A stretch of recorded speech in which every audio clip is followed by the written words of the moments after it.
नहीं आपका नहीं, मैं इनका चला दे रहा हूँ, आपको वो बंद करवाएंगे थाने में, आप सब्र कर दें, कोई मसला नहीं।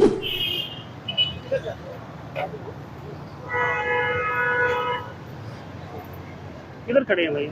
मैं ऑफिस आया था तो भाई से पूछ रहा था, ऑफिस इधर अंदर कॉल सेंटर में काम करता हूँ। आज गाड़ी लगानी कार्ड दिखा दे जरा, कार्ड दिखा दे, कार्ड दिखा। गार्ड सुनिए के पास इधर ऑफिस में पड़ा हुआ है। किधर ऑफिस है आपका? ये नागरा में लूप ऑफिस है, उसमें होता है। अभी वो शवेज भाई से यही पूछ रहा था मैं। नहीं गाड़ी ना नहीं लगा रहे, ठीक है ना, चले आप काम करते हैं नादरा में, निकालो। अस्सलाम वालेकुम, कैसे भाई? लाइसेंस सर देंगे जी, ड्राइवर लाइसेंस। ये चाचू इधर है, लाइसेंस आपका किधर है? आईडी कार्ड लाइसेंस किधर है भाई? सर कॉल कर रहे हैं। सर कॉल ना कर लेना, तो लिफ्ट मंगवा के हम उठवा रहे हैं सर, तो नहीं चलता, पता है मन है, शेयर परचेज नहीं करते यहाँ पे। आपका आईडी कार्ड?